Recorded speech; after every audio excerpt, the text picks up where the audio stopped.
ಪುನರಪಿ ಜನನಂ ಪುನರಪಿ ಮರಣಂ ಪುನರಪಿ ಜನನೆ ಜಠರೇ ಶಯನಂ ಯಹ ಸಂಸಾರೇ ಖಲು ದುಸ್ತಾರೆ ಕೃಪಾರೆ ಪಾಹಿ ಪಾಹಿ ಮುರಾರೆ ಭಜ ಗೋವಿಂದಂ ಮೂಢಮತೆ ಭಜ ಗೋವಿಂದಂ. ಆದ್ಯ ಗುರು ಶಂಕರಾಚಾರ್ಯ ಹೇಳ್ತಾರೆ, ಪುನಃ ಪುನಃ ಹುಟ್ಟಾಕ ಹುಲು ಜನ್ಮ ಅಲ್ಲ. 84 ಲಕ್ಷ ಜೀವರಾಶಿಯಲ್ಲಿ ಕೊನೆಯ ಜನ್ಮ ಮನುಷ್ಯ ಜನ್ಮ.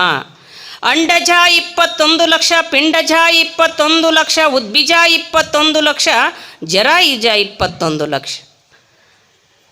ಅವೆಲ್ಲನೂ ಕೂಡ ಕೊನೆಯ ಜನ್ಮ ಮನುಷ್ಯ ಜನ್ಮದ. ಹಿಂದೇನಾಗಿದ್ದಿ ಗೊತ್ತಿಲ್ಲ, ಮುಂದೇನಾಗಿ ಹುಡ್ತಿ ಅನ್ನೋದು ಗೊತ್ತಿಲ್ಲ.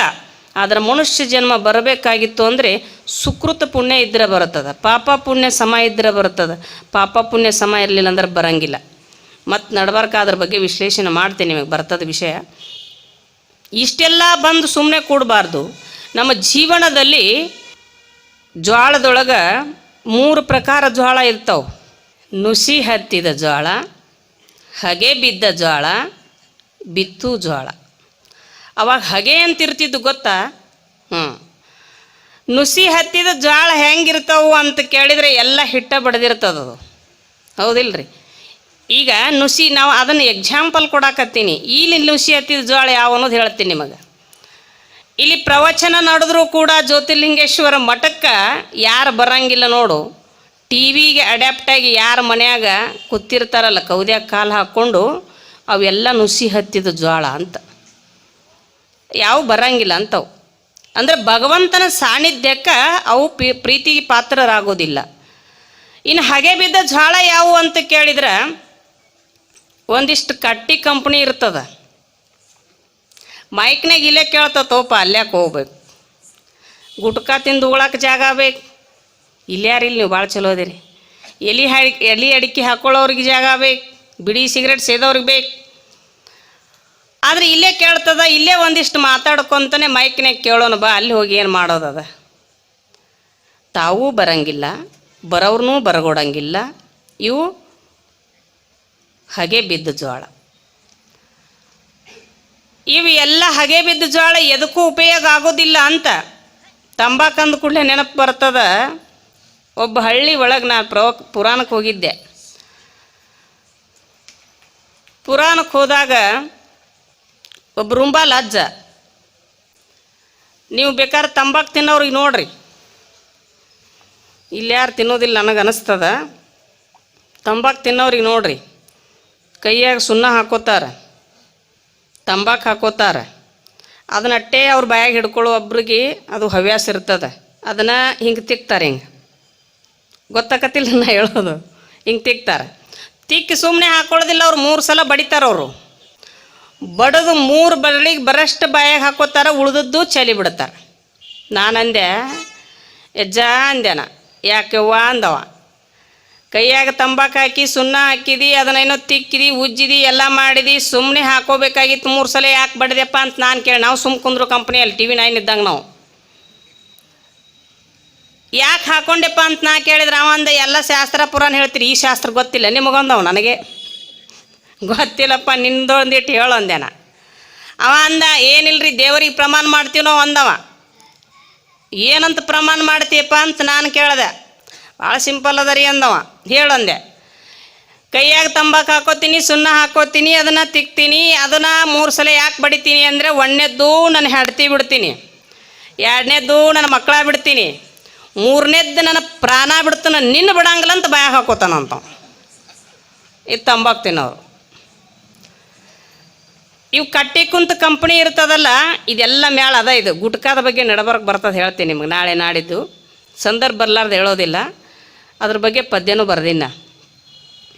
ಅವು ಕೂತಿರ್ತಾರಲ್ಲ ಇವರೆಲ್ಲ ಹಾಗೆ ಬಿದ್ದ ಜ್ವಾಳ. ಇನ್ನು ಪೀವರ್ ಬಿತ್ತು ಜ್ವಾಳ ಯಾವುವು ಅಂತ ಕೇಳಿದರೆ, ಅಧ್ಯಾತ್ಮವನ್ನು ತಿಳ್ಕೊಂಡು ಪುನೀತರಾಗಬೇಕು, ಧನ್ಯರಾಗಬೇಕು, ನಮ್ಮ ಮನದ ಮೈಲಿಗೆಯನ್ನು ಕಳೆದುಕೊಳ್ಳಬೇಕಂತ ನೀವೆಲ್ಲ ಇಲ್ಲೇನು ದೇವಸ್ಥಾನದಲ್ಲಿ ಮಠಕ್ಕೆ ಬಂದಿರಲ್ಲ, ಪೂಜ್ಯರ ಸನ್ನಿಧಾನ ಸ್ಥಾನದಲ್ಲಿ, ನೀವೆಲ್ಲ ಕೂಡ ಪೀವರ್ ಬಿದ್ದು ಜ್ವಾಳ, ಪರಮಾತ್ಮನ ಪ್ರೀತಿಗೆ ಪಾತ್ರರಾಗಿರಿ ಅಂತ. ಭಾಳ ಸುಂದರವಾಗಿರತಕ್ಕಂಥ ಮಾತು. ನಮ್ಮ ಜೀವನದಲ್ಲಿ ಎಲ್ಲದಕ್ಕೂ ಬೆಲೆ ಅದ, ಆದರೆ ದೇಹಕ್ಕೆ ಯಾವಾಗ ಬೆಲೆ ಅದ, ಯಾವಾಗ ಬೆಲೆ ಇಲ್ಲ. ಸಕ್ರೆ ಚೀಲ ತುಂಬಿಟ್ಟಾಗ ಅದನ್ನು ಎಷ್ಟು ನಾವು ಜಾಕ್ ಮಾಡ್ತೀವಿಲ್ಲ, ಇರಿಬ್ ಹತ್ತಬಾರ್ದಂತೀವಿ, DDT ಪುಡಿ ಹಾಕ್ತೀವಿ, ಉಣ್ಣಿ ಪುಡಿ ಹಾಕ್ತೀವಿ, ಅದೇನೋ ರಾಮಬಾಣ ಅಂತ ಕಡವ ಬರಿತೀವಿ, ಇರಿಬ್ ಹತ್ತಬಾರ್ದು ಅಂತ ತಿಳ್ಕೊಂಡು. ನಿಮಗೆ ಇನ್ನೊಂದು ವಿಶೇಷ ಗೊತ್ತಿರಲಿ, ಇಷ್ಟೆಲ್ಲ ಮಾಡೋದು ಅವಶ್ಯಕತೆ ಇಲ್ಲ. ಬರೀ ಅರಿಶಿನ ಪುಡಿ ಹಾಕಿದ್ರೆ ಸಾಕು, ಇರಿಬ್ ಹತ್ತಂಗಿಲ್ಲ ಸಕ್ರೆಗೆ. ಇಷ್ಟೆಲ್ಲ ಸೌಕರ್ಯ ಮಾಡ್ತೀವಲ್ಲ, ಆದರೆ ಅದನ್ನು ಎಲ್ಲಿ ತನಕ ಮಾಡ್ತೀವಿ ನಾವು? ಸಕ್ರೆ ಖಾಲಿ ಆಗುತ್ತಾನ, ಸಕ್ರೆ ಖಾಲಿ ಆಗುತ್ತಾನ. ಸಕ್ರೆ ಆ ಚೀಲದೊಳಗೆ ಸಕ್ರೆ ಐತೆ ಅಂತ ಚೀಲಕ್ಕೆ ಬೆಲೆ ಅದ. ಆ ಚೀಲದೊಳಗೆ ಸಕ್ರೆನೇ ಇರಲಿಲ್ಲ ಅಂದ್ರೆ ಚೀಲಕ್ಕೆ ಬೆಲೆ ಇಲ್ಲ. ಅದು ಸಕ್ರೆ ಖಾಲಿ ಆದಮೇಲೆ ಆ ಚೀಲ ಏನು ಮಾಡ್ತೀರಿ? ಏನು ಮಾಡ್ತೀರಿ ನೀವು? ಬಾಗಿಲದೊಳಗೆ ಕಾಲು ಒರ್ಸಾಕರ ಹಾಕ್ತೀರಿ, ಇಲ್ಲ ಸ್ನಾನ ಮಾಡಿ ಬರೋ ಮುಂದೆ ಕಾಲು ವರ್ಷ ಬರ್ಬೇಕಂತ ಅಲ್ಲಿ ಬಚ್ಚಲ ಮುಂದರ ಹಾಕ್ತೀರಿ. ಒಟ್ಟು ಕಾಲು ಒರ್ಸಕ್ಕೆ ಕಾಲು ತೆಳಗೆ ಮಾಡಿಬಿಡ್ತೀರದು. ಇದು ಕೂಡ ಇಲ್ಲಿ ಹೆಂಗಾದ ದೃಷ್ಟಾಂತ ಆಯ್ತು. ಇಲ್ಲಿ ದ್ರಾಷ್ಟಾಂತ ಏನು ಹೇಳ್ತದ ಅಧ್ಯಾತ್ಮ ಅಂತ ಕೇಳಿದರೆ, ಈ ದೇಹ ಅನ್ನತಕ್ಕಂಥದ್ದು ಒಂದು ಚೀಲದ. ಇಲ್ಲಿ ಯಾವುದು ಸಕ್ರೆ ಇರಬೇಕು ಅಂತ ಕೇಳಿದರೆ, ಜ್ಞಾನ ಅನ್ನತಕ್ಕಂಥ ಸಕ್ರೆ ಇದ್ರೆ ನಿನಗೆ ಬೆಲೆ ಅದ, ಇಲ್ಲ ಅಂದ್ರೆ ಬೆಲೆ ಇಲ್ಲ ಅಂತ ಹೇಳ್ತಾರೆ. ಜ್ಞಾನ ಅನ್ನತಕ್ಕಂಥದ್ದು ಬೆಲೆ ಬೇಕಿಲ್ಲಿ. ಅದಕ್ಕೆ ಹೇಳ್ತಾರವರು, ಇದನ್ನೆಲ್ಲ ಮಾಡಿ ತಿಳ್ಕೋಬೇಕಾಗಿತ್ತು ಅಂದ್ರೆ ಎಂಥವ್ರ ಸಂಘ ಮಾಡ್ಬೇಕ್ರಿ. ಇಲ್ಲಿ ಬಂದದ ಪಜಿತಿ. ಎಂಥವ್ರ ಸಂಘ ಮಾಡ್ಬೇಕು ನಾವು? ದುಷ್ಟರ ಸಂಘ ಮಾಡಿದರೆ ಏನಾಗ್ತದ, ಒಳ್ಳೆಯವ್ರ ಸಂಘ ಮಾಡಿದರೆ ಏನಾಗ್ತದ? ಅದನ್ನೇ ಶ್ರೀಮನ್ ನಿಜಗುಂಡ್ರು ಬಹಳ ಚಂದ ಹೇಳ್ತಾರೆ. ಕೈವಲ್ಯ ಪದ್ಧತಿಯಲ್ಲಿ ಪ್ರಶ್ನೆ ಉತ್ತರ ಎರಡು ಅವರೇ ಮಾಡಿದರು. ಮತಿಗೆ ಮಂಗಲವೀವುದಾವುದು ಇದು ಪ್ರಶ್ನೆ. ಉತ್ತರ ಏನು ಕೊಟ್ಟರವರು? ಉತ್ತಮರ ಸಂಘ. ಮತಿಗೆ ಮಂಗಲವೀವುದಾವುದು ಉತ್ತಮರ ಸಂಘ. ಪ್ರಶ್ನೆ ಅವರೇ ಮಾಡಿದ್ರು, ಉತ್ತರನೂ ಅವರೇ ಕೊಟ್ಟರು. ನಮಗೇನಾದರೂ ಉತ್ತರ ಹೇಳಕ್ಕೆ ಬಿಟ್ಟಿದ್ರೆ ತೆಲಿಗೊಬ್ಬೊಬ್ರು ಮಾತಾಡ್ತಿದ್ದೀವಿ ನಾವು. ಮಂಡೆ ಮತಿರ್ದಿನ್ನ ತೆಲಿಗೊಬ್ಬೊಬ್ರು ಮಾತಾಡ್ತೀವಿ, ಸಾವಿರಾರು ತೆಲಿಗಳದಾವು. ಆದರೆ ಇವು ಯಾವ ಸಮಂಜಸ ಅನಿಸೋದಿಲ್ಲ ಅಂತ ತಿಳ್ಕೊಂಡು ಪ್ರಶ್ನೆ ಅವರೇ ಮಾಡಿದ್ರು, ಉತ್ತರನೂ ಅವರೇ ಕೊಟ್ಟರು. ಮತಿ ಅಂದರೆ ಬುದ್ಧಿ. ಬುದ್ಧಿಗೆ ಯಾಕೆ ಮಂಗಲ ಹೇಳಬೇಕು ಇಲ್ಲಿ ಅಂತ ಕೇಳಿದರೆ, ಬಹಳ ಒಂದಿಷ್ಟು ಹೇಳ್ತೀನಿ, ಮತ್ತೆ ಹಾಸ್ಯಕ್ಕೆ ಬರ್ತೀನಿ ನಿಮಗೆ. ನಾನು ತಿಳ್ಕೋಬೇಕಲ್ಲ, ಅಧ್ಯಾತ್ಮನೇ ಮೇನ್ ಗುರಿ ಅದ. ಮತಿ ಅಂದ್ರೆ ಬುದ್ಧಿ. ಬುದ್ಧಿಗೆ ಯಾಕೆ ಮಂಗಲ ಹೇಳಿದರು ಶ್ರೀಮನ್ ನಿಜಗುಂಡ್ರು?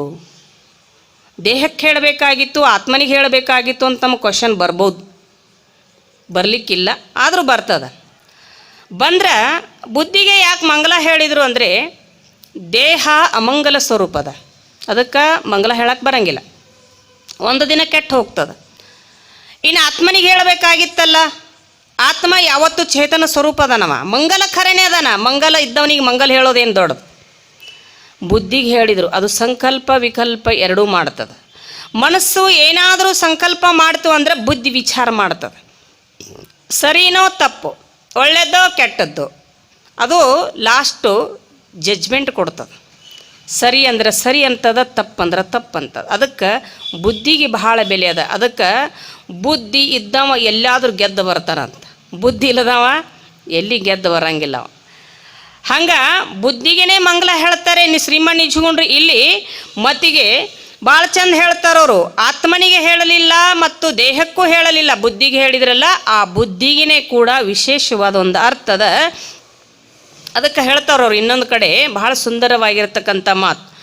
ಬಲ್ಲವರ ಒಡನಾಟ ಬೆಲ್ಲವನು ಮೆದ್ದಂತೆ, ಅಲ್ಲಹುದೆಂಬ ಅಜ್ಞಾನಿಗಳ ಒಡನಾಟ ಕಲ್ಲು ಹಾದಂತೆ ಸರ್ವಜ್ಞ. ಬಲ್ಲವರ ಒಡನಾಟ ಬೆಲ್ಲವನು ಮೆದ್ದಂತೆ. ಒಳ್ಳೆಯವರ ಜೊತೆ ಸಂಘ ಮಾಡಿದೀವಂದ್ರೆ ಬೆಲ್ಲ ತಿಂದಂಗ ಅಂತ, ಸಿಹಿ ಉಂಡಂಗ ಅಂತ. ನೋಡ್ರಿ ಎಷ್ಟು ಚಂದ ಉದಾಹರಣೆಯನ್ನು ಕೊಡ್ತಾರವರು. ಬಲ್ಲವರ ಒಡನಾಟ ಬೆಲ್ಲವನು ಮೆದ್ದಂತೆ, ಅಲ್ಲಹುದೆಂಬ ಅಜ್ಞಾನಿಗಳ ಸಂಘ ಮಾಡಿದೀವಿ ಅಂದ್ರೆ ಒಂದಕ್ಕೊಂದು ಕಲ್ಲು ತಗೊಂಡು ಘರ್ಷಣ ಮಾಡ್ರಿ ಕಿಡಿ ಹೇಳ್ತದಲ್ಲಿ. ಹಂಗೆ ಅಜ್ಞಾನಿಗಳ ಕೂಡ ಸಂಘ ಮಾಡೋದಕ್ಕಿಂತ ಜ್ಞಾನಿಗಳಲ್ಲಿ ಗುರುವಿನ ಪಾದದಲ್ಲಿ ಕೆರವಾಗಿರಂದ ನಾವದೇ ಸರ್ವಜ್ಞನೇ.